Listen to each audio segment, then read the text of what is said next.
my goodness. And there it is. Wow, gets it to spin to go.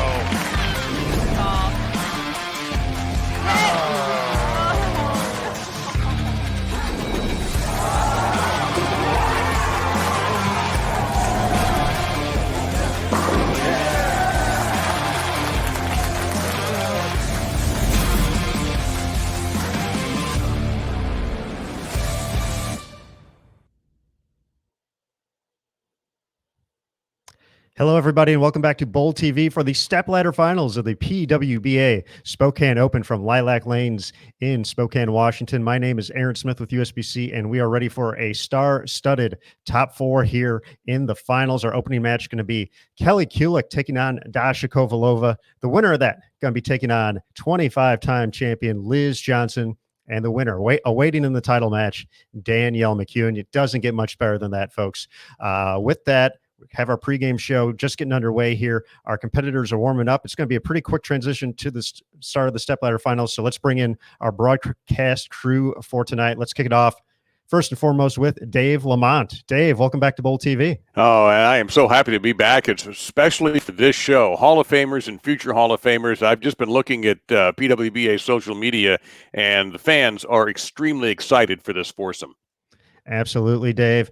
Joining you on the call today, someone who's knows a thing or two about being in the Hall of Fame and winning a time or two as well. Carolyn Dorn Ballard, CDB. Let's welcome her in. CDB, hello. Hi, everybody. Hi, good to see you.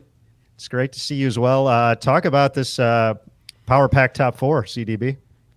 Well, it's going to be a very exciting top four. You know, you have, like David said, I have my little notes here. I mean, you have future Hall of Famers, but you already have Hall of Famers in which Kelly and Liz are both in the USBC Hall of Fame. So you have veterans, you have someone who's in the middle, which is Danielle, and I hate to say in the middle where she's, I think 28 or 29 years old. And then you have Dasha, who really is what you would call an up-and-coming star, but has definitely blazed the way and set her mark on the PWBA Tour. So you're seeing a little mixture of everything.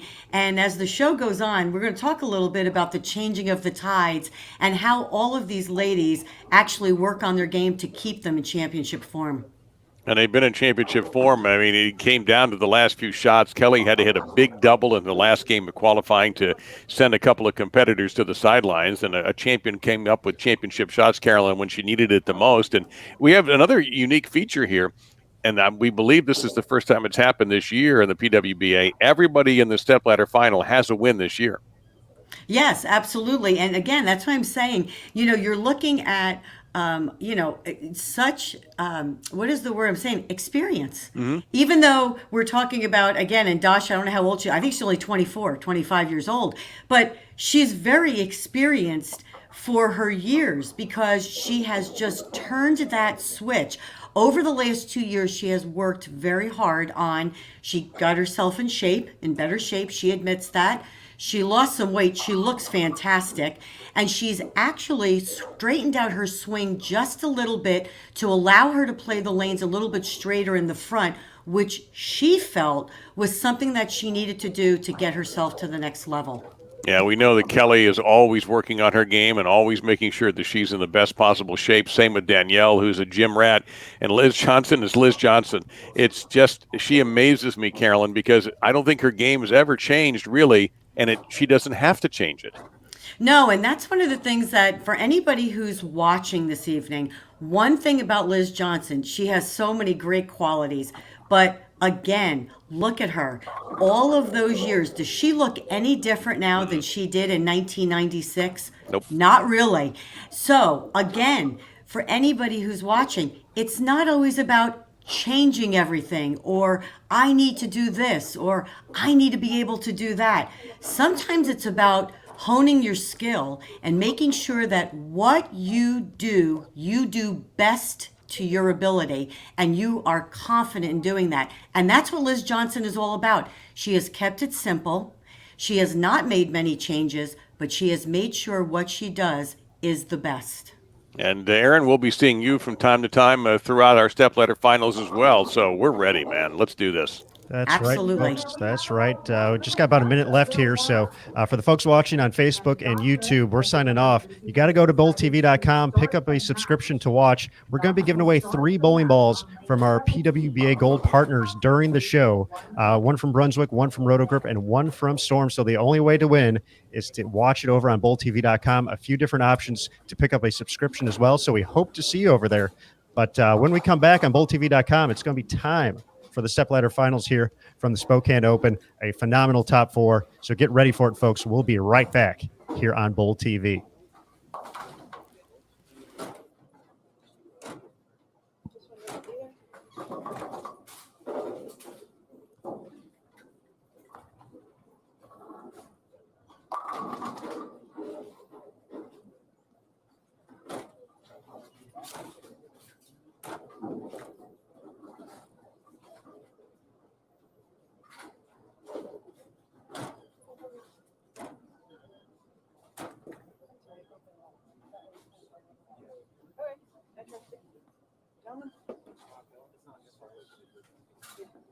All right, ladies, please hold up on your warm-up. Hold up on your warm-up. No more deliveries at this time. And bowling fans, please silence those cell phones. No flash photography while the athletes are... And we welcome you to Spokane, Washington, PWBA stop, the last one before the Women's U.S. Open, and this is a sturdy and studly field of 4 of the finest in the game. And our opening match will be Kelly Kulick and Dasha Kovalova, along with Carolyn Doran Ballard. I'm Dave Lamont. Thank you very much for joining us. And Carolyn, what are the ladies bowling on tonight? I believe it is 45 feet. That is the length of the pattern. They used fire oil this week. Now, here's something unique you're going to see. If you had watched the early rounds of qualifying, many of the girls were trying to play way different parts of the lane. Some to the right, some in the track, some were actually deeper. They were tough and lower scoring. As they moved into the next day, you're going to see that the ladies decided to stay a little bit further right, and the scores went up. Fire, the oil's going to hold up a little bit more in the front part of the lane. I'm sorry, it's going to burn up a little bit in the front part of the lane, unlike ice. So it allowed them that little bit of move to the left. We've had, by the way, very enthusiastic crowds in Spokane. You can hear them in the background cheering when Dasha threw her first shot. So the bowlers will be buoyed by this group cheering them on throughout the evening. It'll make for a fun night.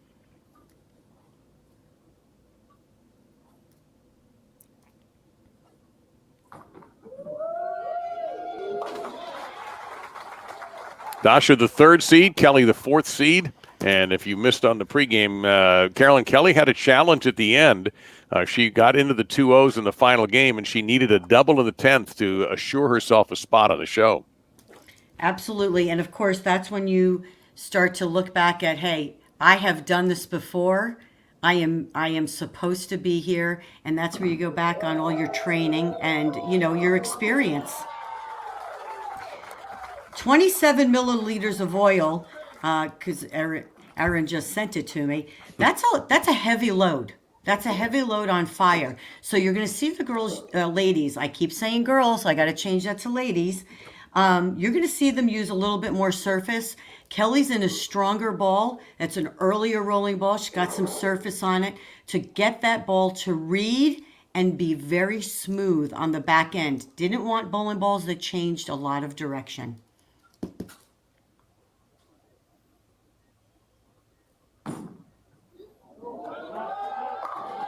And she opens with a double.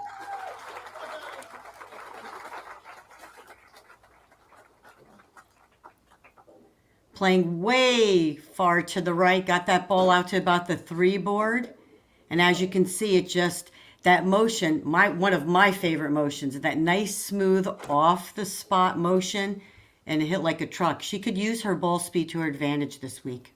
And Dasha making her season-tying 6th appearance on Bowl TV. That ties her with Verity Crawley at the top. Just a hair high. Great shot by Dasha. Again, she's using same type of bowling ball, look, but she's around 12 to 9, 8, 9. But again, that ball just reading that middle part of the lane and a little bit smoother off the spot, she can make a small adjustment off of that shot. But again, Dasha has shown that she is not afraid to step up when she needs to, and she has become very comfortable on the TV lanes.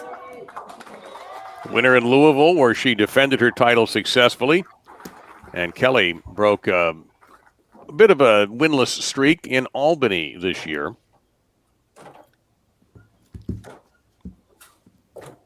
And Kelly on Bold TV in a championship stepladder for the 4th time this year.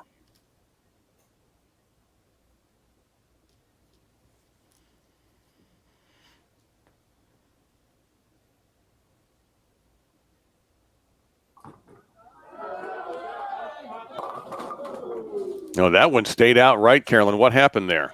She got that ball to the right down the lane, as you can see right here.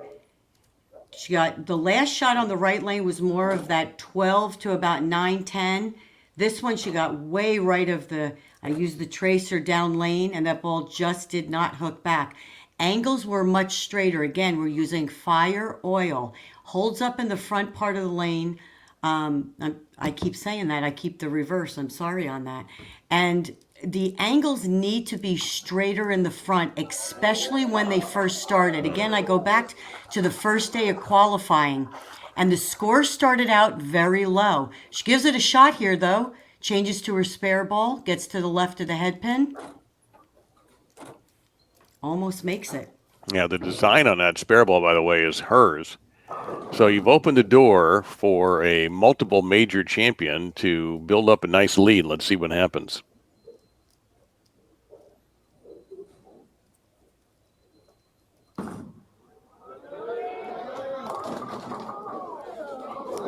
Well, one left.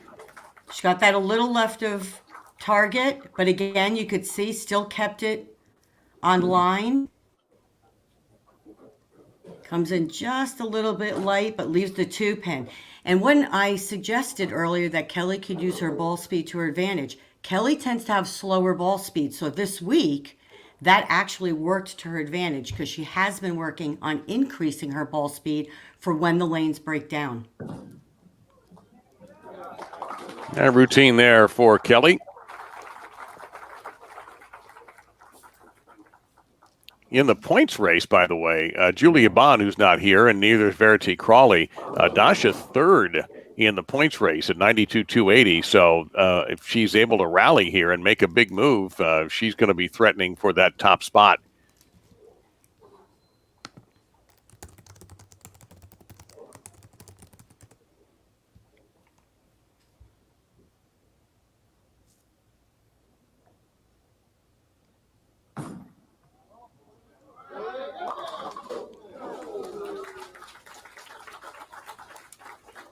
Much better shot by Kelly. Much straighter angle, keeping it in front of her.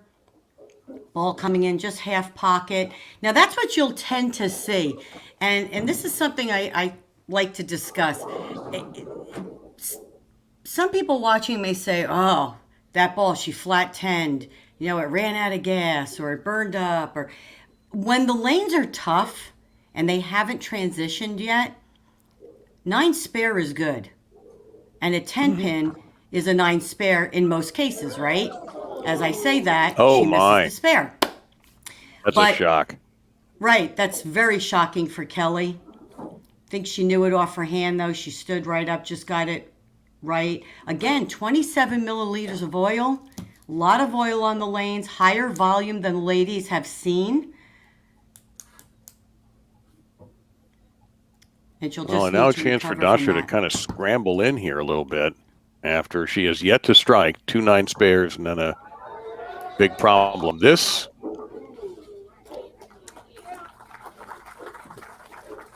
baby split. Kept that ball just a little bit straighter. Was left of the tracer, goes high, leaves the 310. And this is what you saw more on that first day.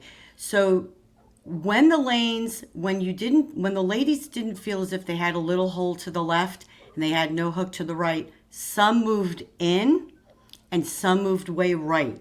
It was where you felt the most comfortable hitting the pocket most consistently. Never an easy Changes- shot. The pros make it look easy, but it's never easy. And that spare ball, nicknamed Medusa, thank you for that, Carolyn, comes through.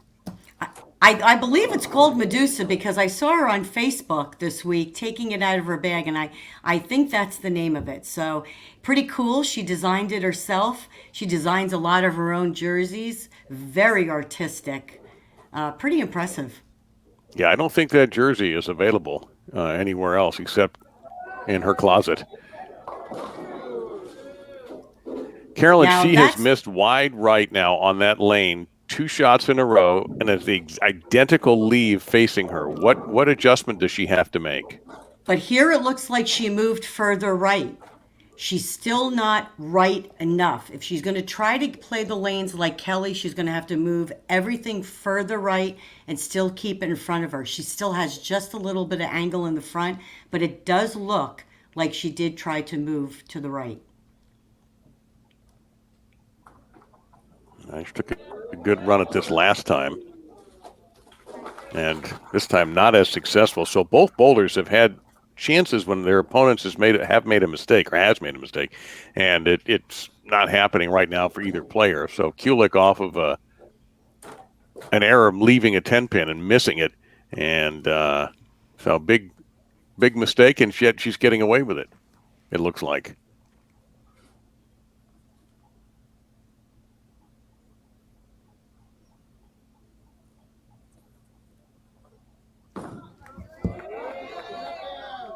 That's through the nose, and she's fortunate to get just that. I saw her go back to the table. This did not look like a bad shot, but the ball just picked up. She looked like she pitched it out on the lane just a little bit. I don't know if she was looking for tape or a feel. Kelly is very much a feel player. So again, when you start to get a little uncomfortable, the little things matter.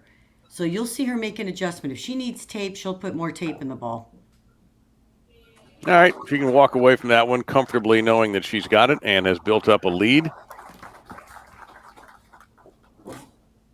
And we'll fix that error. Dasha had a 5-2 there, so she's 65 in the 5th, and we're going to get that straightened out for you in just a moment. But we are aware of it.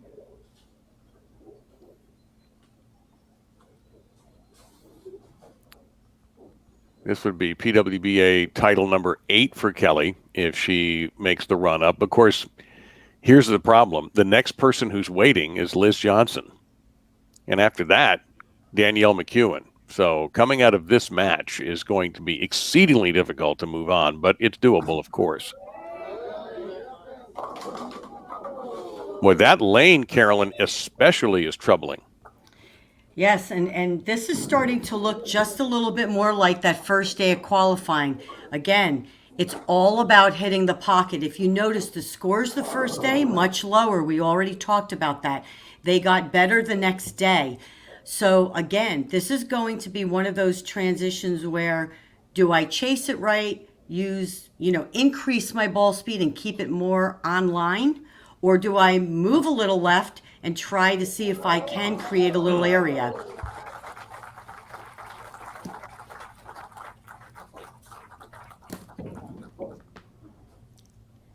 And Dave, every week it seems like there's one lane that is the deciding factor, correct? Yes, it is. Well, Kelly is the only one to have struck on that lane. She opened with a double.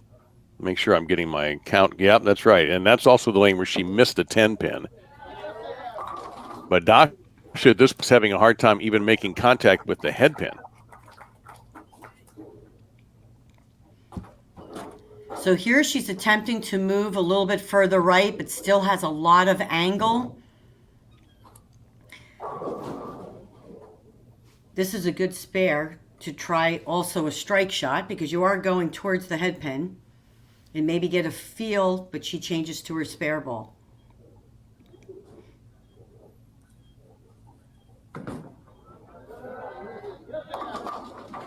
Oh, and a goodness, I thought that shot was right on, but clearly not. So Kelly's lead is 30. This looks good. Hits just a little bit high on the head pin, leaves that 4-pin. That's, just a bad break. Would you recommend a ball change here? Here's the thing. I personally think that watching the first day, I didn't think there was a magic ball. I thought it was the ball and the area where you felt you could hit the head pin and fill a frame. But you are now on the TV show and you only have 10 frames. So if you're not comfortable and it's not working, a ball change is definitely an option. And she has changed. Comes in just a little light. That did not look like a bad shot. Seems like she's still trying to creep right. Ball just not picking up enough. With the fire oil, although they may break down in the front a little bit quicker, that oil goes down the lane faster. So they can be getting tighter down lane as these ladies are bowling on the pattern. Of course, that's called transition, and it happens every shot. Well, she's got that impossible dream, the 2-8-10. But it also looks like she moved further right on that shot to shoot that spare, and it looked pretty good. And she also didn't use her spare ball on that shot. She used the same ball on the first shot.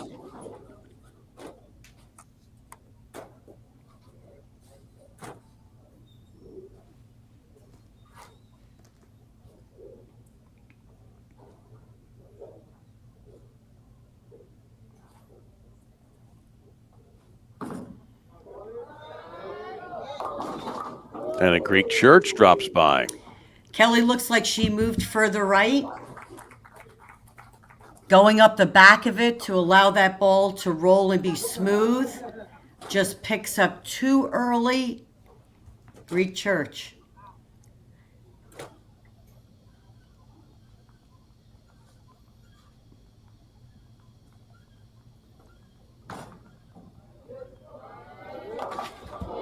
And 2 picked up there. Now, to me, if Kelly, because Kelly's a field player, it looks like she's getting the ball off her hand the way she wants to. I would make just a slight move off of that or increase her ball speed just a little bit so she doesn't have to change her angles so much. Her lead is 28 with 3 frames to go. A strike here would weigh heavily, but this is the trouble lane, although Kelly does own the only strike of the match on this left lane.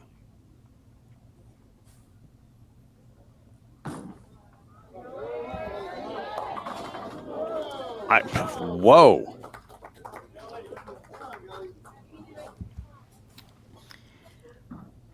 She misses left of target, and she knows it. I can always tell by when she throws a shot she doesn't care for because her left hand goes towards her hip, and she definitely missed left of target. And again, this is a tough pattern. There wasn't much hold, and there wasn't much hook to the right. Right now, at this point, I think both ladies have tried getting further right and making that look work, and it hasn't, right? Yes. So what I would do now is you have, 3 frames left? I missed the scoreboard. So I think there's about 3 frames left. This is the 8th frame, right? yeah. 8th frame, 2 frames left. Make a move. Move in. It's close, but you have to try something. Well, you see Kelly with back 5-2s, and she's actually opening a window here for Dasha, and who's getting some advice from the great ball rep from Brunswick, Chuck Gardner. And obviously I couldn't see what Chuck or read Chuck's lips, but he's offered up some advice, and maybe we'll see what that is depending on what Dasha does here. She's gone back to a different ball here, Kelly, than the one she threw. Yes, and I'm Carolyn, but that's okay. Sorry. Kelly's bowling. I'll change places, though. I'll change places.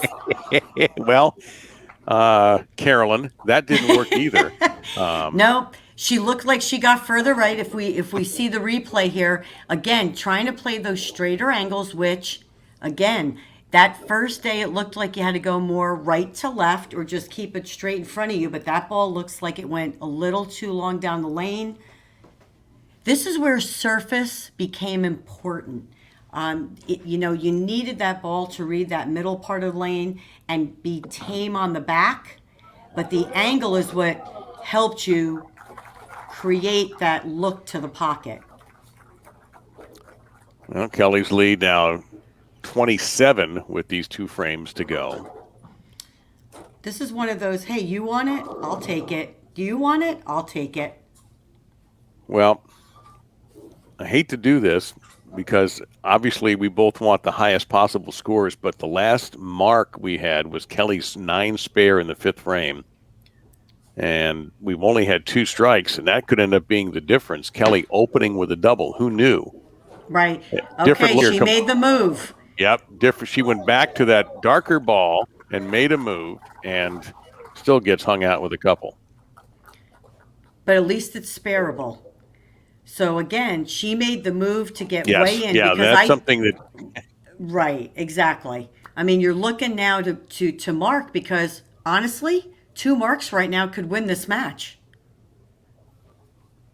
And the marks are at a premium.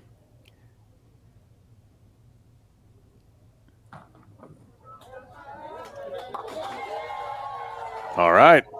Now let's look ahead for just a second, Carolyn. I don't know how much Liz Johnson is watching. I can hear some noise in the back if she's getting loose. But if she's watching this, what could she be thinking? She's going to be thinking, my bread and butter is standing to the right and throwing it harder or softer from right to left, and that's what I'm going to do. Okay. So in other words, it wouldn't matter if there was 500 pins down there and there was 900 feet of oil. She's just going to be Liz. No, she's going to be Liz, and Liz is going to figure it out. Absolutely. Kelly with the ball change. Kelly with the ball change, a ball that got down the lane just a little bit further, increased her ball speed just a little bit, and perfect. Now, the key is this left lane, because if you get it just a little bit further right, it does not seem to recover. And again, the hole to the left has not yet developed. So it'll be interesting to see the move she makes. I think she's going to play it somewhat close. Yeah, anything decent here for Kelly, 7 or better, it looks like, would get her to the Hall of Fame matchup with her and Liz Johnson. But you can't even be assured of that today. Not in this game, anyway. Well, now it's assured. Stayed in the same area. Again, went to a ball that's just a little bit cleaner, has surface on it, so it's still reading the middle part of the lane and smooth on the back end. So now this is where she's been working on increasing that ball speed. Now she's putting that to her advantage. So Kelly Kulick will go on to face Liz Johnson next in our Hall of Fame matchup, a rematch of the finals of the PWBA Lincoln Open almost 3 months ago, and that was won by Liz. That was title number 25. Well, now.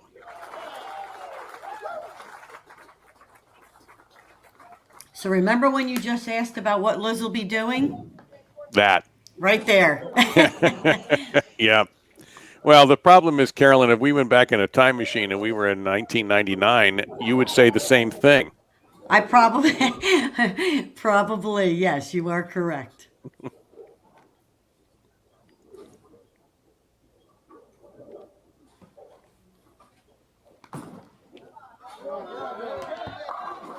Well, she began with a double. She closes with 4 in a row. What happened in the middle doesn't matter anymore because Kelly Kulick has gone on to face Liz Johnson. In the next match, Dasha Kovalova will take 4th place. The good news for her is she is your new PWBA Player of the Year race leader. She, no matter what happened in this game, good or bad, she's earned that top spot. And look at the 3 players that you mentioned earlier. I think you mentioned 2 of them, but Player of the Year race: Dasha, Julia Bond, Stephanie Zavala, right? Is that Zavalova, how you say yeah. it? Zavalova is up there, right? Everybody under. Well, Julia Bond, Verity is 2nd. Okay, Verity. Shannon. And Shannon. Missy is 5th. Okay, and Stephanie has won twice this year. That's probably what I was thinking about. So you're talking about some young players. Yep. And Zavala, I'm sorry, it just popped in my head. I know what you meant, Stephanie That's okay. Zavala. Yeah, and Shannon O'Keefe also fourth. Shannon made it into the final 12 and made a good run at the end and just couldn't quite break through. So she will pick up a few good points as well. So correct.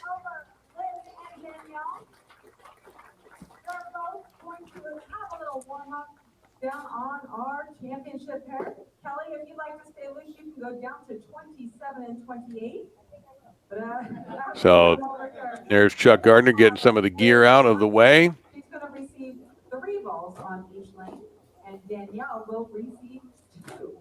At this time, it's a great time to stand up, stretch those legs. And Danielle McEwan, the number 1 seed, will sneak in. I would be eagerly rushing in to find out what in the world is going on. Right. And what kind of equipment she will need for the championship match. Now, before we get to our next game, which will be should be remarkable with these 2 bowlers, Aaron Smith's going to pop in because Aaron has goodies for you guys. I do. I'm very excited to. I get to be the giveaway guy today, so that's a pretty sweet gig. So we're going to be giving away. The Jeopardy job is still open, Aaron. So you know. I read about that. Big news over there. But we'll stick with the giveaways right now on BowlTV.com. That's kind of my wheelhouse. So, folks, we're going to be giving away a Brunswick Melee Jab Midnight Blue, courtesy of Brunswick, a PWBA Gold partner. So all you have to do is, if this is your first time joining us here on Bowl TV, we're going to start the giveaway here momentarily. You're going to see a message pop up in the bottom left-hand corner of your screen. It's going to say, a giveaway will begin soon. Watch here to participate. It's going to count down for about 60 seconds. Then you'll see a new prompt in the same exact spot. It's going to say the giveaway has begun, and there's going to be a submit entry button right next to it. And all you have to do is click that submit entry button once you see it, and you'll be entered for a chance to win. We're going to have one winner here for this Brunswick Melee Jab Midnight Blue. So the one recommendation we do give you, if you're in full screen mode, go ahead and take it out of that just for the minute or two that we are running the giveaway. So we'll get that started up here in just a moment. So be on the lookout. That submit entry button. It's all you got to hit for a chance to win. So good luck, everybody. Thank you again for watching us on Bowl TV on the PWBA Tour. And Dave and CDB, back to you. All right. Thank you very much, Aaron. Midnight Blue, by the way, very good Foreigner song. If you're not familiar with the Foreigner catalog, solid tune. Yep. Well, that's almost the color of Liz's shirt as she gets in her final warm-ups. And Danielle, the next match features Kelly Kulick. If you just sat down, Kelly not in the warm-ups at the moment. It'll be her and Liz. Danielle McEwan, who's in the foreground there, is the top seed in the stepladder. It's almost silly to try to analyze what Liz is going to do, Carolyn, because you know better than almost Liz what it is. We all kind of know if you've watched Liz over the years. I can go back to when she won on the PBA Tour. I think it was either the Cheetah or the Chameleon at the World Series of Bowling. Right. And I was broadcasting at the time for ESPN, and we found some footage of Liz from the 90s, and we ran it next to Liz in 2017, I think it was, she won. Mm-hmm. And other than maybe her hairstyle. Right. I mean, nothing. No, nothing has changed. She is truly one of those players where, honestly, I'm going to relate it to a Pete Weber, a Norm Duke, and a Walter Ray, right? Mm-hmm. If you look at all three of those players, not much has really changed. Right? No, I mean, you're sure, right. Pete's backswing might be a little bit lower. You're not getting around it as much. Oh, okay. Wow. 6 U.S. Opens later or 5 U.S. Opens later. I mean, but if you really look at that, that is one of the great things about the traditional style of having solid fundamentals. And Kelly is a student of that. Liz is a student of that. You're going to see that out of Danielle, Shannon O'Keefe, Stephanie Johnson. These are all potential Hall of Famers, right? And what do they all have in common? They have that simple game. So if you keep yourself in shape and you keep yourself competitive, you can keep yourself in the game. Yeah, and Liz has done that. 25 PWBA titles, 1 on the PBA Tour, 3-time PWBA Player of the Year. When the tour first came back, she ran that title for the first 3 years of the return of the tour. So I think bowling fans are quite familiar with her credentials, and look at that. There's her opponent. So this is just a dream matchup for bowling fans everywhere, these two, and another great one standing by in Danielle McEwan. So this is unbelievably fortunate for us to have a stepladder like this, including a young player in Dasha Kovalova who wasn't at her best in this game, but that's going to happen. And so it's Kelly and Liz next. Grab those seats. And Liz Johnson will start the match on lane 17. So put your hands together for a great set-off of our semifinal match, the PWBA Spokane Open. And Dave, one of the things I like watching too is now Liz watched the last match, so she's choosing to start on the left lane and end on the right lane, which we often talk about, right? Yep. Is which has been the better lane, or as we say, more forgiving. And I do think at this point you would say the right lane.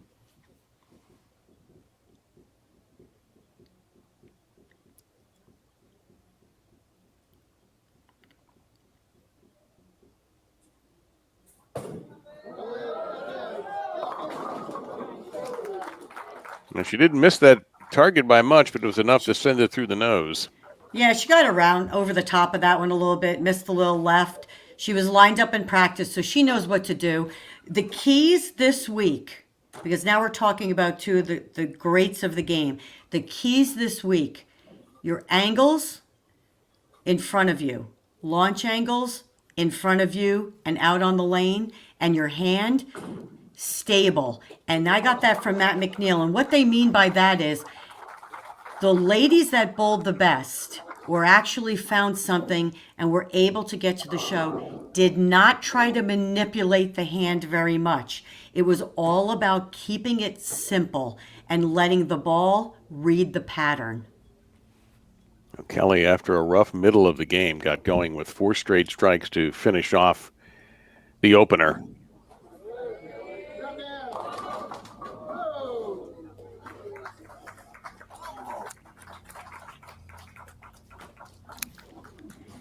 She got that ball just a little bit further right. And again, this pattern calls from not really going left to right. It's more of in front of you or more right to left if you're far enough right.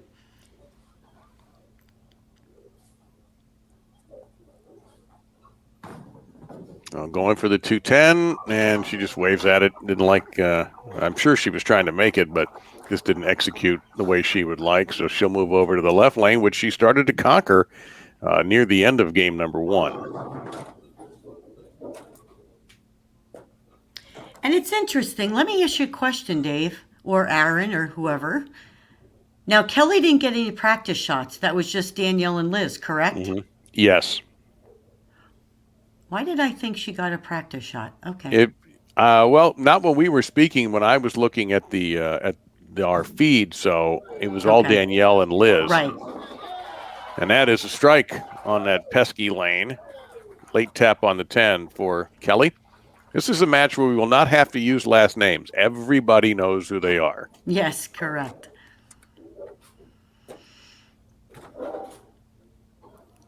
Liz, I believe, is using, what is she using?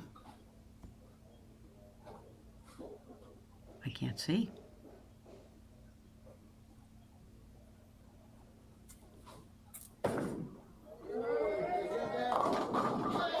There you go.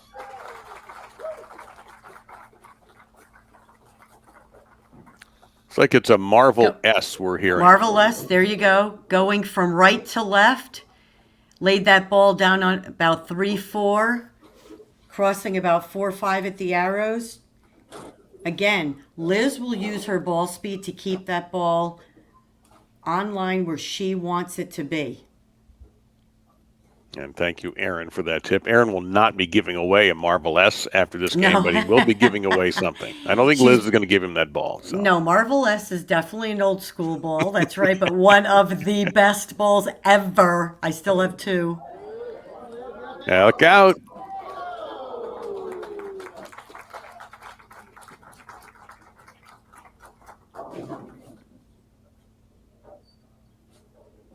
And Liz had bowled so well, she even survived in I think it was the penultimate game of qualifying, a game in the 150s. But she had still ended up in second place. Danielle McEwan basically ran off and hid. Once things got started earlier in the day, the final 6-game block, she just bowled nearly perfectly. And one of the things you really saw over the 2 days is some of the games were won with low scores, 180 to 160, or 190 to 180. And then today, you saw scores that were a little bit higher, but it also depended on what part of the bowling center you were in. They had the last qualifying game, we saw New Wei Fen with the 300, the only perfect game of this event in Spokane at Lilac Lanes. Wow. Much better shot by Kelly. She was playing 5-6 last game. Let's see. There you are, right there, over the 6 board. Straight angles. That is as straight of an angle as you can get keeping that ball in front of you. Leaves the 10 pin. She'll change to her spare ball.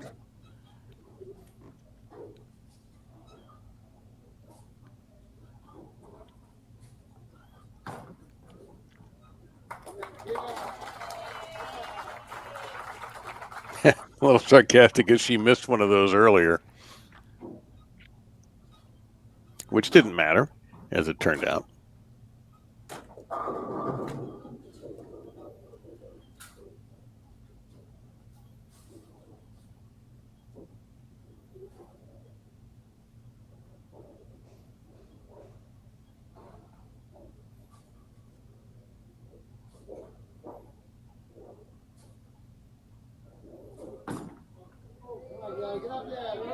That looked good all the way, and all of a sudden the left lane is Kelly's pal. Again, look at how straight her angles are. Moving that pinky, I don't know if anybody has really noticed, but when she sets her hand in the ball, her pinky and her pointer finger are spread apart, allowing her to roll the ball, be a little more up the back of the ball to create that smooth motion.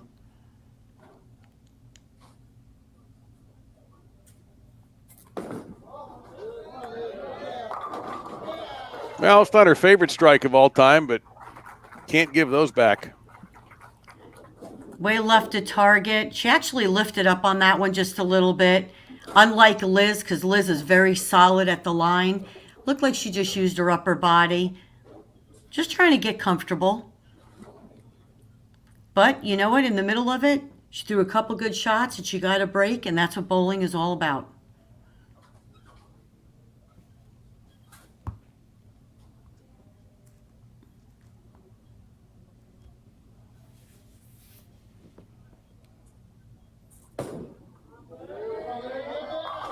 Now, she was into that shot. You could tell when she started to eye that she was absolutely certain of her result.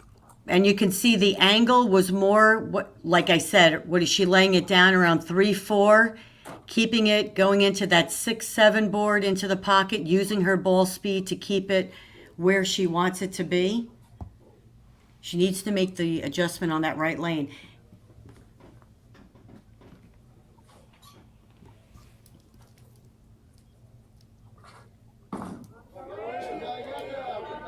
Gotta go. Yes, Messenger. Get it done. Huge messenger there for Kelly. Look at this. Look at those angles. Now, Kelly is known for wanting to hook the lane just a little bit more. She has some of that head belly, right? Goes a little more left to right. Doesn't hook it like a Verity, but definitely has a little more head motion, right? Yep. These angles, look at how pristine those angles are when this ball leaves her hand. That right there is a lot of work and passion for the game, because it's not easy for her to do, and she's doing it very well.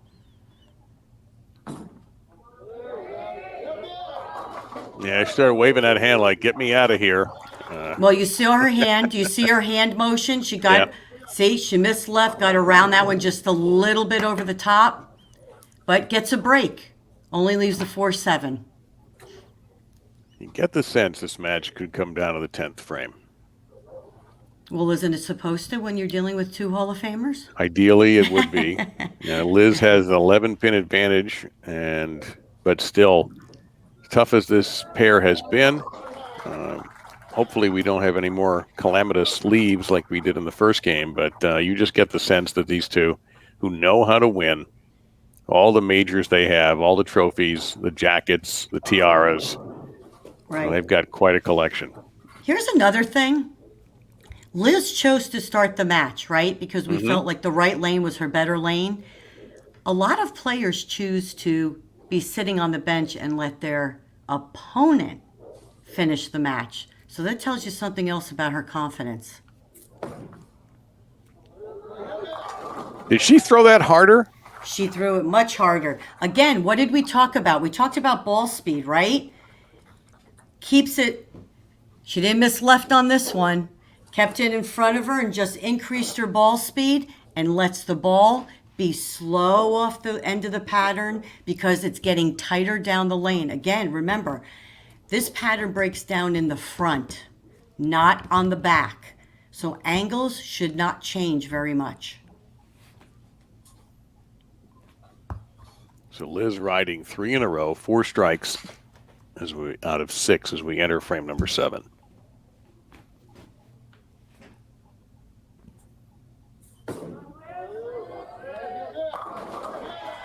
Yes, sir. And she's caught fire. I'm going to call this one Rocket to the Pocket. She likes this lane. Ball just sets up.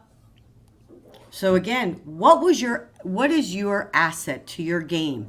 And I think every one of the ladies this week has, as they started out, so tough.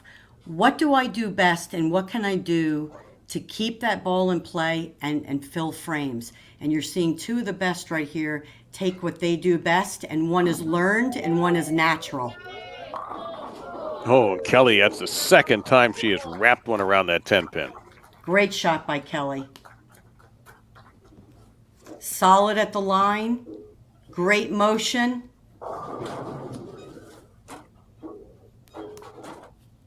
I'm never going to say easy spare again.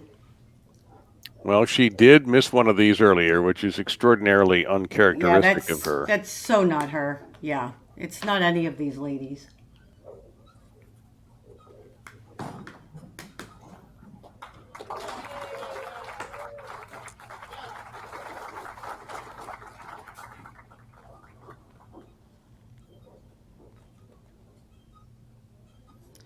So we're entering the 8th frame, and with Liz on a 4-bagger, and Liz playing the lanes the way she truly likes them, Kelly needs to start putting a few strikes together, and she's definitely putting the ball there.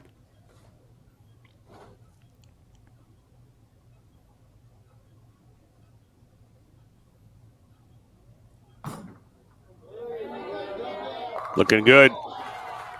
Another great shot. She's saying to herself, okay, should have been a double, but it's not.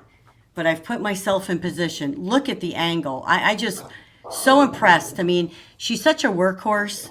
And I know she's a friend of mine, but, adding tools to your game, especially when you're already in one Hall of Fame and you're known for doing some great things and still adding tricks to your game, just like Liz, that says a lot. Max score for Kelly, 226, but for Liz, 270. And that's still alive. Definitely got this one a little more left. Look at it, rolled over at the arrows. It was about at 6. Inside the tracer down lane, but goes just a little high and gets that nice trip 4.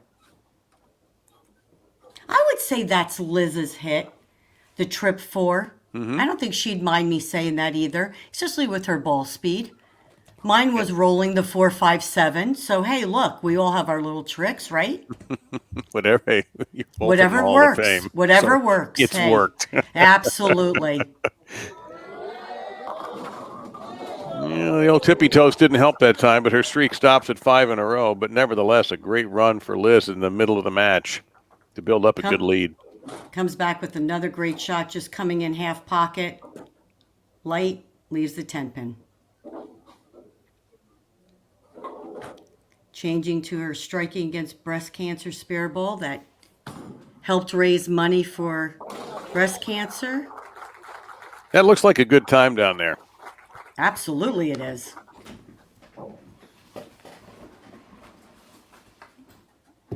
Had the chance to call that, and of course Danielle McEwan won that with EJ Tackett, but it just looked like, in addition to obviously being a serious competition with titles at stake, but I also got the sense the camaraderie was at an all-time high down there.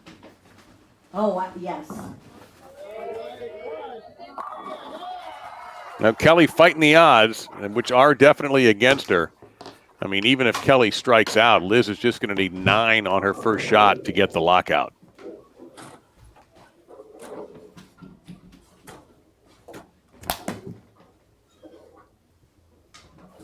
What this is doing for Kelly is getting her prepared for next week. You know, the US Open is usually not an easy pattern, right? So this week wasn't easy. It was all about shot making sure you played the lanes the way the lanes were telling you where you needed to be. And I think this is, you know, it's a confidence builder. Hey, this is what I've been working on, and I'm starting to do it well. Oh, come on. Left lane, another good shot, maybe just a little bit further right than she'd been playing it, but just gets a bad break. So Liz Johnson will move on to the championship match against Danielle McEwan. Kelly will take 3rd place. But yeah, keep an eye out for her at the Open. She could easily be on that telecast. And bowling.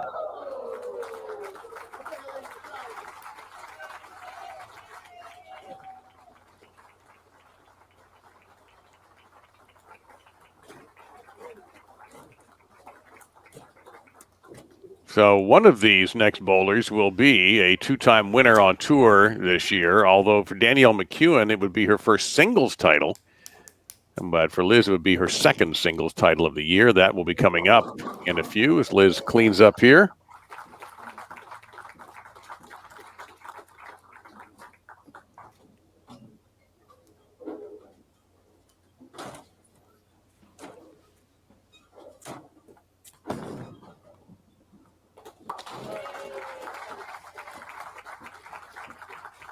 .238 possible.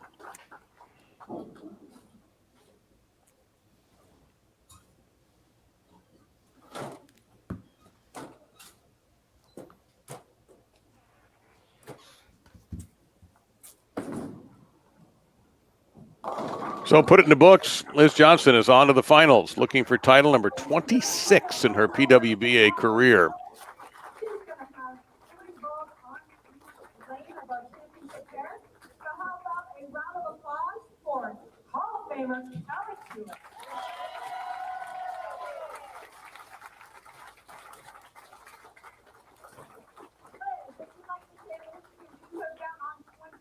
And 28. But we're going to leave the pair here to Danielle. She's going to get 3 balls on each. So you see, Liz will have the option of taking some warm-up shots on a similarly set-up pair, which my guess is she will do, and Danielle will get a few practice shots as well. You see Matt McNeil doing a little ball rep work. Pretty darn good bowler in his own right.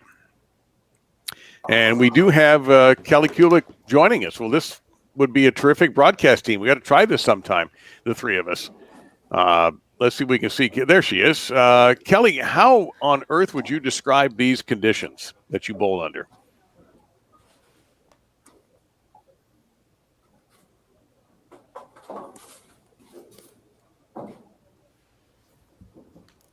We can't hear her. Yeah, hang on. We have a technical issue yet. Thanks, Kel. I know this is the advantage of working people who understand broadcasting is they know that these things happen. And Dasha is also helping out. And I appreciate that extra. Hi. I'm not sure. You there? You Check got us? 1, 2. Can you hear me? I can. There Can we you go. hear us? Yes. Yes. Am I coming in clear? You are. Thank you. So Okay. I'll repeat the question. You just went through 2 games on this very difficult pattern. How would you describe these conditions? I felt like I should have been in an insane asylum. It just, white coat, arms wrapped around me. They're all week long. They play differently across the way. There was really only one place to play. You had to play close to the gutter, and you had to manipulate with your hand. You had to have services right. So it was a constant battle all through qualifying, through the round of 32 to the round of 12. And the person who stayed the calmest was going to be the one that was successful and made it so far. Well, it's funny, Kelly. I said this numerous times throughout your matches, but first of all, you're known for going a little more left to right, and I think you look phenomenal. That it could be the straightest. And online, I have seen you keep the ball while just rolling it off your hand, keeping it up the back of it. That looked fantastic. So is that something you really focused on over, the weeks when you had some time, and had a break? I did, Carolyn, and I've been working on that all season long. I try not to go so far left to right if I don't have to, with our lower ratios, trying to keep the ball more in front of me. So my swing does vary from time to time. No one's perfect, but I worked on just really kind of feeding it more with my, excuse the expression, the middle finger, swinging parallel through the line, and then my hand, more relaxed grip. Now that I have it now, I can manipulate and do more things with it. So my fingers were really close. I was just kind of letting the thumb roll forward and the hand up the back of it. I had a little left to right, a little miss in, like you should have. You have to have a little bit of miss room, but yeah, that's been a key focus, just trying to play straighter lines through the front portion of the lane. Perfect. Yeah, it looks fantastic. And I had made mention, I had seen your index finger and your pinky a little bit away from your middle fingers when you set up, which does allow you to go up the back of it a little more. But can you just touch a little bit more on, you said the pressure a little more on the pointer finger? Is that what you said? For me, sometimes I can space it out, like you said, and it really lets me kind of hit more forward. So it's more end over end, but with a little bit more rotation along the way. When I get my fingers a little bit closer, it makes it more longer, and I cover lesser coverage of the bowling ball. So my thumb just goes forward, and it gets really more end over end roll. So we made the right move from the Proton Physics to the UC2. It was a cleaner cover. They were getting really clipped, wet, dry. And along the way, it just, the one ironic thing, I finally played Liz in the same part of the lane. It was on a fair way. I wasn't 20 boards left of him. We were finally in the same part of the lane, so it was a fair fight. She has a lot of experience playing those parts of the lanes, though, Kelly. Listen, congratulations on the tournament. We know you're going to be a threat at the U.S. Open, and I hope you cash a very big check when that all goes down. Yeah, thanks, Ken. Enjoy this championship match. Okay. Thank you very much, Kelly. And it will be Danielle McEwan and Liz Johnson for the title. Danielle, the number 1 seed, is making the same move that Liz did, Carolyn. I was just going to say, so here you go. Feeling confident, starting the match, wants to finish on the right lane, and she will finish the match, right? Start first, finish last. So she'll be sitting on the bench, seeing what she needs. And she needs more strikes against Liz Johnson, but a perfect start for Danielle on that left lane.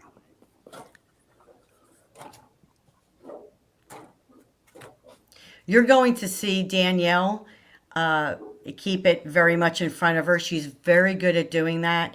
They will play the lanes similar, so it should be exciting.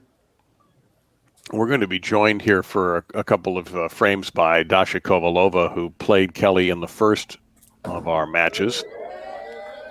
And Liz through the nose that time. The messenger kind of bounces off those pins as she has the 3-6-10. Dasha, can you hear us? Yeah.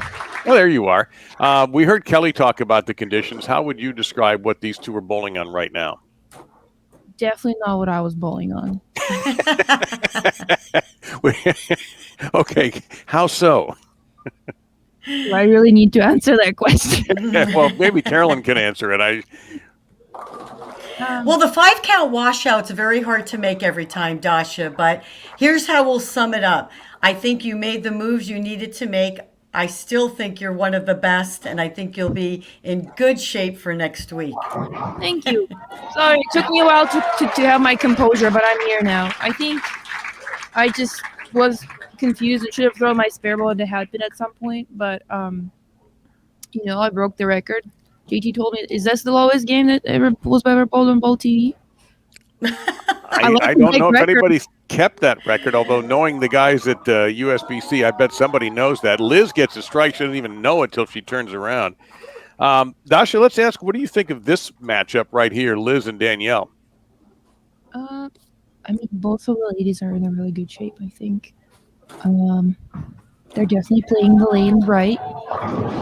And it seems like their ball reaction is really good, so I think it will be a very interesting match. And it already has been. Liz with a big break on that strike to get her first. Danielle opened on the left lane.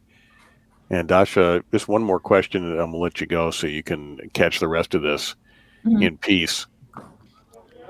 But after this shot, which is a great one for Danielle, that left lane was, in your game especially with Kelly, was just unbelievably difficult. What is it about that lane? I think I need to keep my speed softer, and I like to throw it very fast. So I think I just needed to be more right and actually use that hook, whatever hook there was. So I think that's what it was. Well, we are so grateful you took some extra time to come by and visit with us. Congratulations on making another show. Congratulations on taking the lead for Player of the Year, and nothing but the best for you at the U.S. Open. Thank you, guys. See you later. All righty. Dasha Kovalova, who finished fourth in this event. Danielle leaves a quiet 10-pin after her double.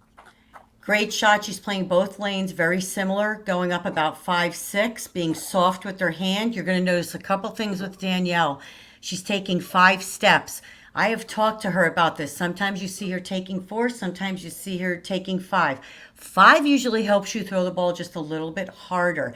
As the fronts broke down, the ladies went to balls that were cleaner through the front, used around 2,000 surface to still get the ball to read the middle part of the lane and be smooth. 5 or 4 steps for Danielle is simply a feel thing. When she doesn't feel she's bowling her best, she switches back and forth just to kind of get her tempo back to where she gets her confidence where it needs to be. By the way, you would like to know this. The Roto Grip giveaway has begun, so keep an eye out for that. Aaron is monitoring that, but we did want to talk to Kelly, and then Dasha was so very kind to come back.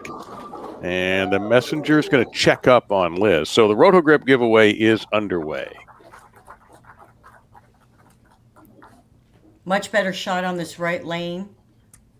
She went high last shot, leaves the flat 10. Well, if Liz gets the W here, she breaks a tie with Tish Johnson and Patty Costello with win number 26, and she'd be trailing another Hall of Famer, Leanne Hulsenberg, who has 27.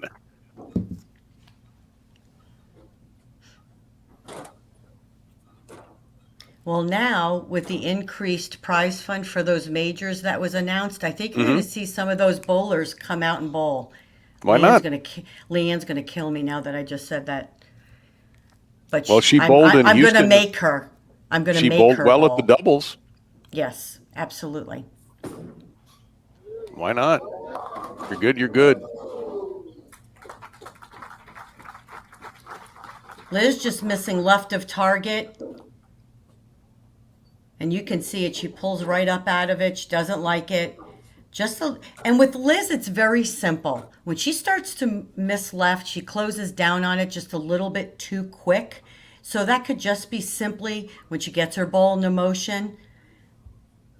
She has very easy triggers that get her back to where she needs to be.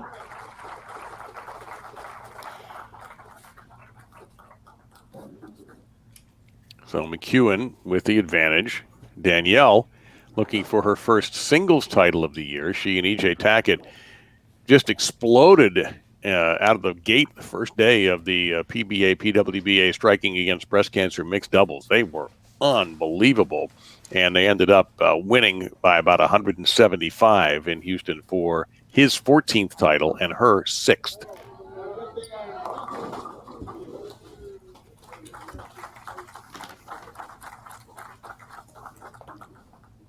She gets this ball just a little bit further right, and you can see it picked up, went high, close to what Kelly did when she went high in her match. Leaves the 3-6-10. And Danielle, the defending U.S. Open champion. She has a win in every year since the tour returned to 2015, but she's never done more than one. So it's a chance to correct that.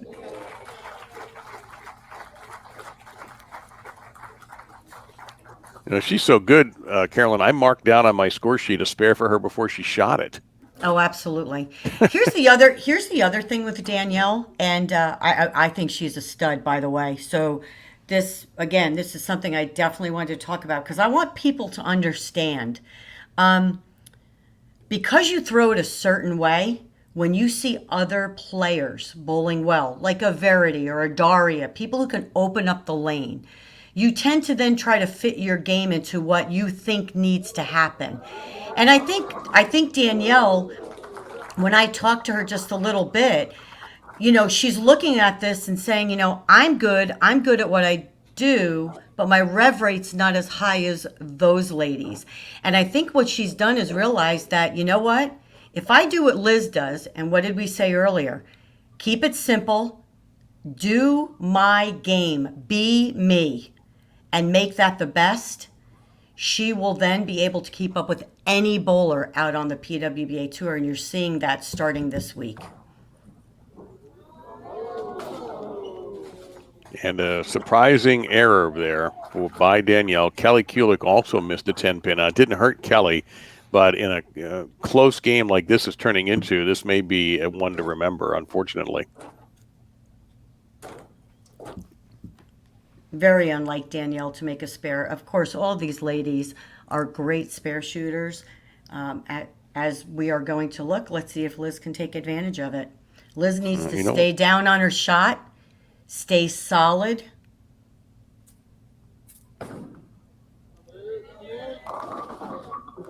Almost got that. Looks like she changed equipment. She did. She changed to a ball that I believe rolls a little bit earlier. I can't tell the color from the screen very well. It's multicolored. She stayed. Isn't every bowling ball? Well, no, not all. Not the I'm urethane kidding. ones, but Right. that one I think was sort of a mustard yellow, almost like mustard ketchup relish colors, if I remember. Yeah, I'll have to get the name of it. But she was much more solid with that shot. Better look, definitely. We'll see what she brings out here and maybe get a good look at it. And I might be off as I'm not an artistic. And by the way, speaking of giveaways, Aaron's got one more, and this one's from Storm. And the Storm giveaway is the last one for this evening. That's the same one. So I was a little bit off on the relish color, but that looks like the same ball. Yeah, I told you, you can't trust me. So anyway, Aaron wants you all to know that the Storm giveaway has begun.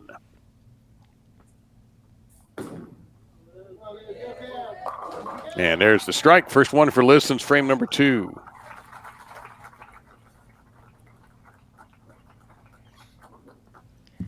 Great comeback shot. I believe this ball is just a little bit cleaner than the ball she was using. But I'm trying to find out because it definitely looks like it's getting down the lane just a little bit better. And of course, she's using her ball speed. Could it be the parallax effect?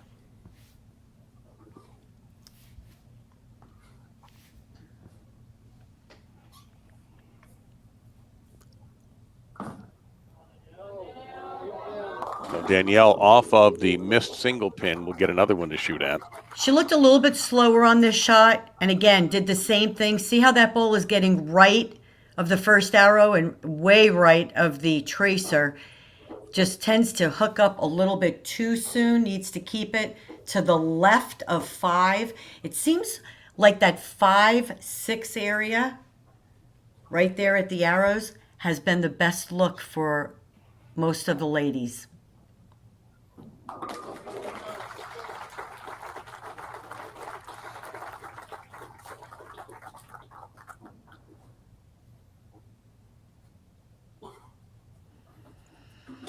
So Danielle opened with a double and has not struck since then. And that missed single 10-pin just sort of hovers in the air like fog at the moment.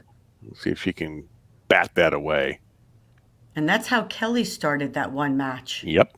The Opening double match. and then And a missed single, missed the 10-pin. right. Good looking ball there. Much better shot by Danielle. Again, if we see the replay on that, I think you're going to see this ball here.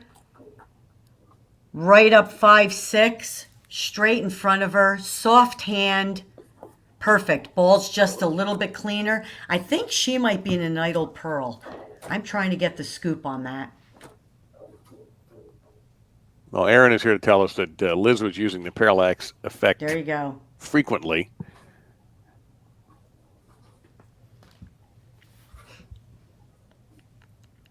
Which makes sense. Again, it's a little bit of a cleaner cover. Has a light 2000 on it to get it to read the middle part of the lane. Oh, I thought that was absolutely a double. She loved that shot because you can always tell now when Liz likes her shot, she puts her hand on her knee, which you'll see right here, or her thigh, I guess you should say. So see, I know Liz's quirks. I know Kelly's. Danielle tends to bend a little more at the line. There you go. Yep.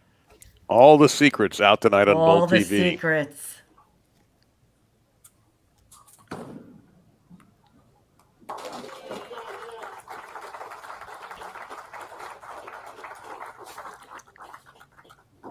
Now, the one thing Liz hasn't been able to do is double, and that has helped Danielle. And being off a strike in the 7th, Liz off a spare. So we thought the last match might come down to the 10th frame. This one is certainly looking like it as we're past the halfway point.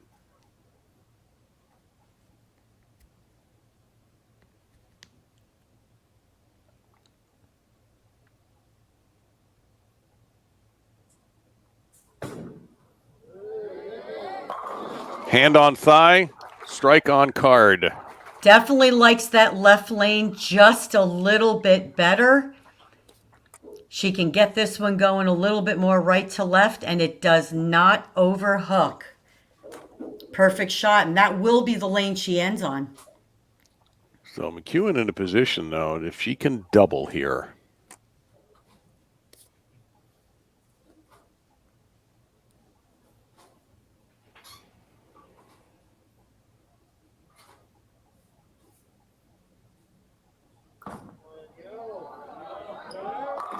And she picks up a critical double, kick save, and a beauty on that 10-pin. Much better shot. Playing just a little bit further right on this right lane and kicks the 10 back. So Danielle can go off the sheet for 234, and Liz can't match that. I mean, the best Liz can do right now is sits at 227. So that's why that shot was so critical for McEwen.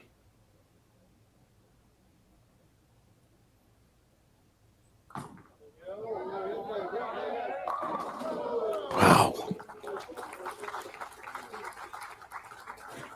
Another great shot. Look at the angles. Boy, anybody watching the show tonight. So when they're tough and they tend to get wet dry and you're looking at flatter patterns, when we try to explain to everybody, keep your angles straighter in front of you and hit the head pin. This is what we're talking about right here. This is a great learning lesson for anybody watching on how to bowl on flatter, tougher patterns. All right, she's missed this one. She's not going to miss it again, that's for sure.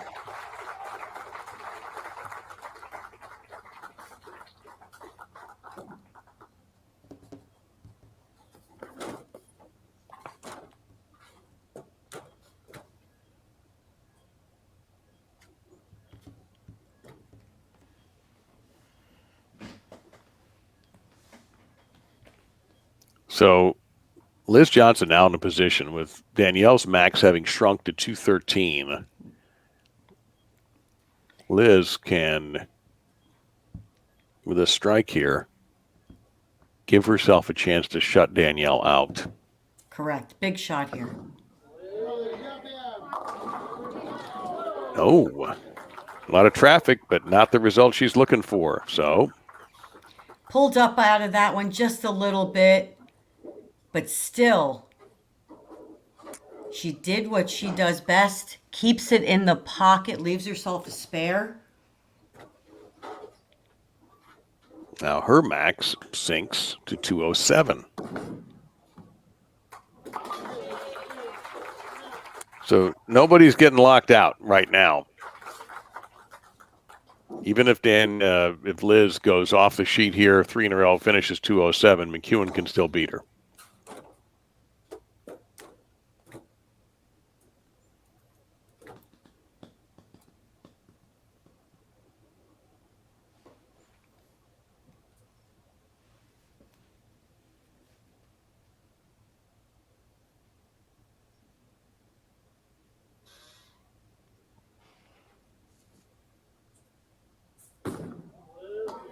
Ooh, not so hot on that one.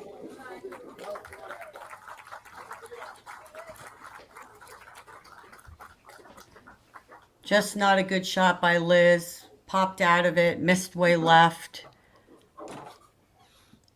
Just getting a little quick.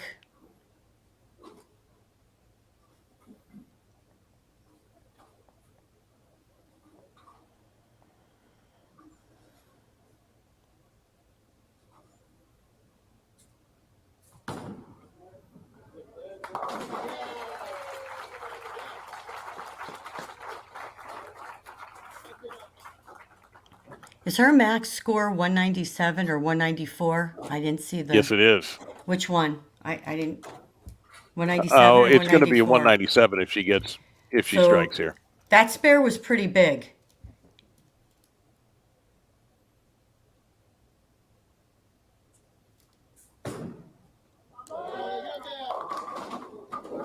Left lane really Oh, betrayed her 7. at the Yep. end. Yep, just missed left. Got a little ahead of herself when, again, when Liz misses left, she usually doesn't stay down with her shot, which gets her to pull up on it a little bit and miss left. But again, 192. Danielle, any mark, she wins her second championship. Yeah, I correct. It was 195. My bad. Math, not my best. Any mark.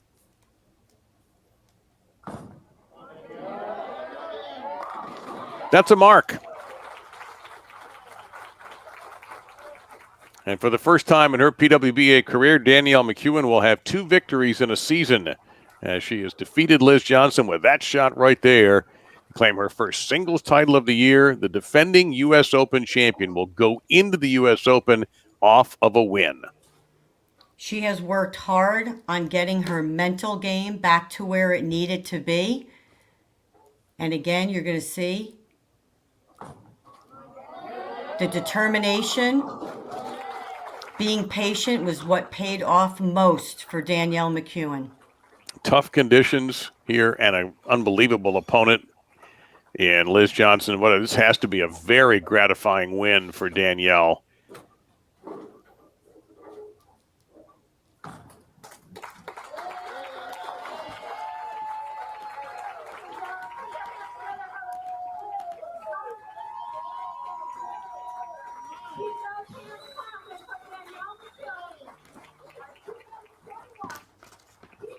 So our congratulations to Danielle McEwan, your champion.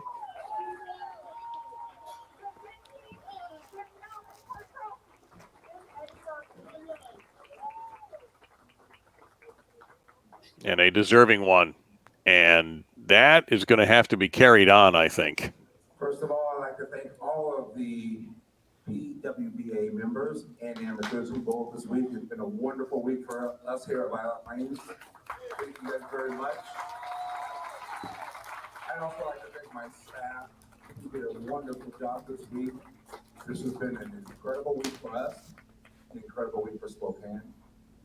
We can't wait till next year since we already know we have you guys again.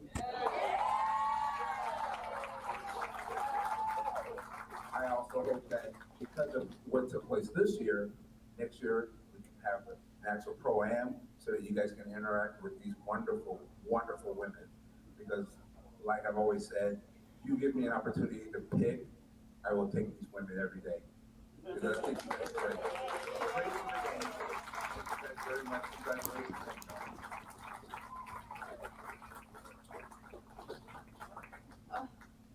First of all, thank you, Lilac Lanes, all the staff, PWBA, for hosting such a great event. It means so accommodating for fans. You guys were awesome. Thank you.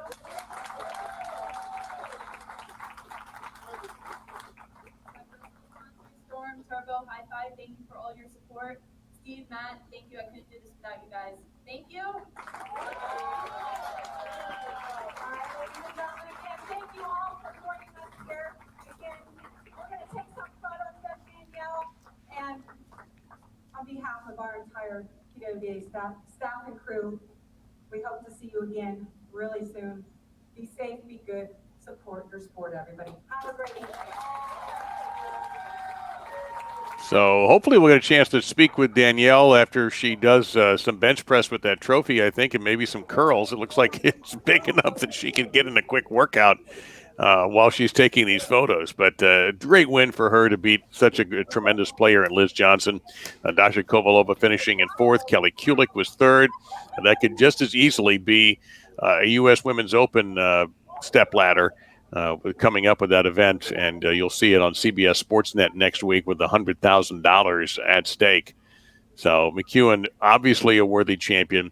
This is her seventh PWBA title, her first singles title this year, and we are now joined by Hall of Famer Liz Johnson, and she will join CDB and I. Liz, can you hear us all right? Yeah, I can hear you great. Thanks. Beautiful. Well, congratulations on the week. What was the difference in this last match with Danielle, do you think? The lanes, the fronts just started hooking more. I had a great shot with the first match I used my Marvel S, and then they just started hooking. And after the first couple frames, I thought, well, maybe I threw them bad, but you could tell they were just hooking up early. So I switched to the parallax effect and made some good shots. It just again.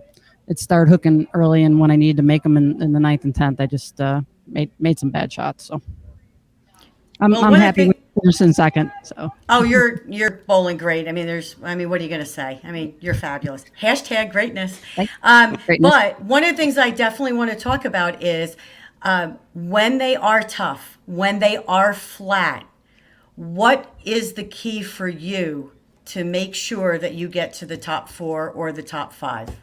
For me, is my timing, hitting the 1-3 and filling the frames, getting your spares. Spares is what I think it makes it through those especially the tougher scoring patterns.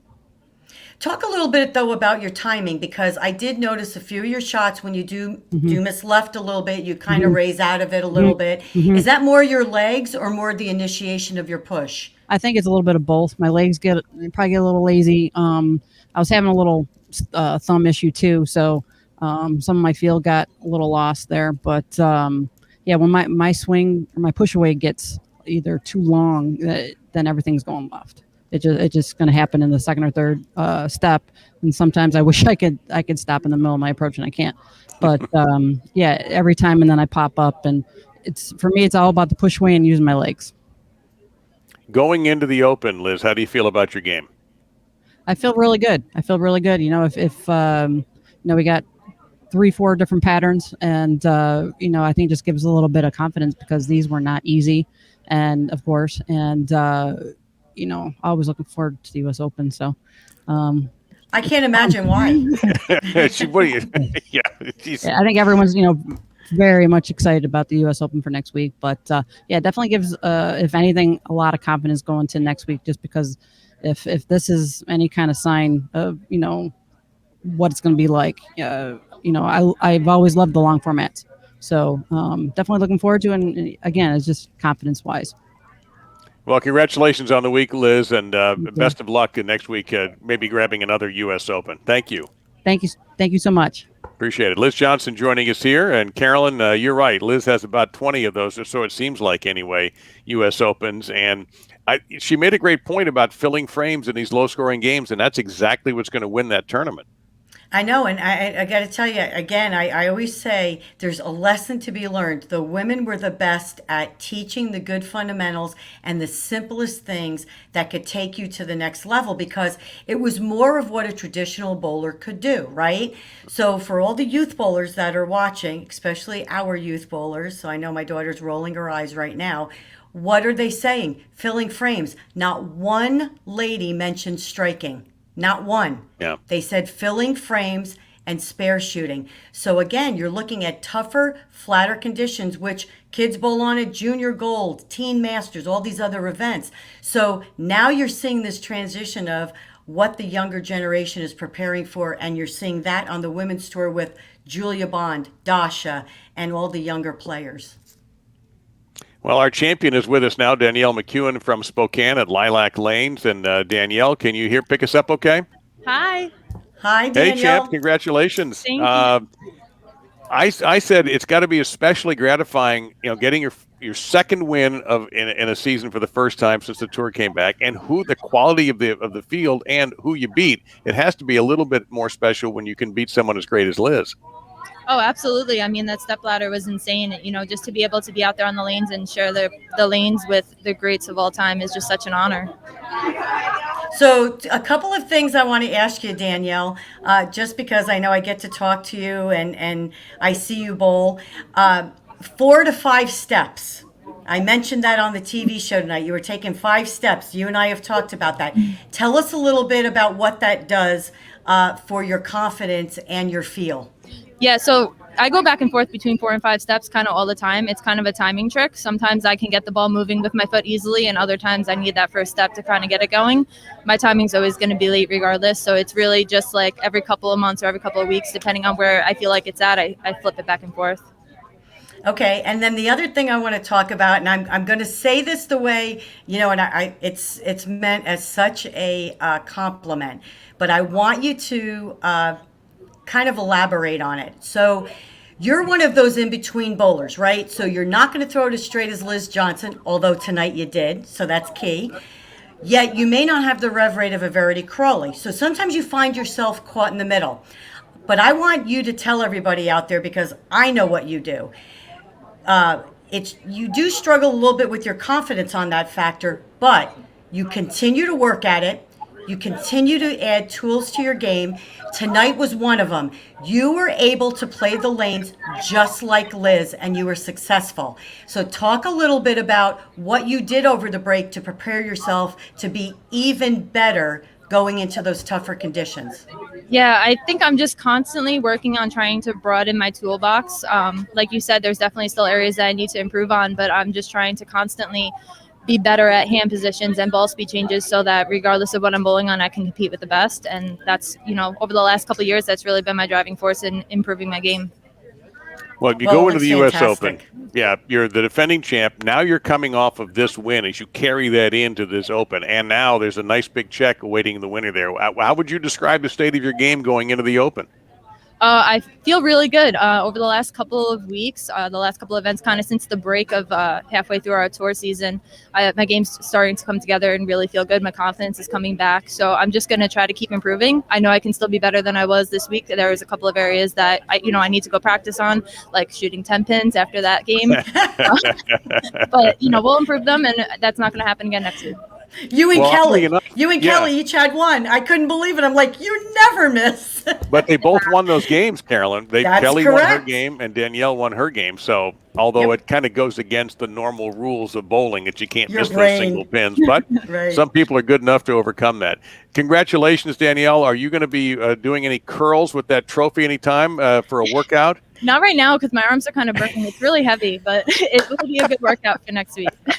Well, that looks like some great carry-on luggage. Good luck getting that through the airport. Thank you. All right. Congratulations to our champion, Danielle McEwan, winning the PWBA Spokane Open from Lilac Lanes in Spokane, Washington. And Carolyn, that's going to wrap it up for us.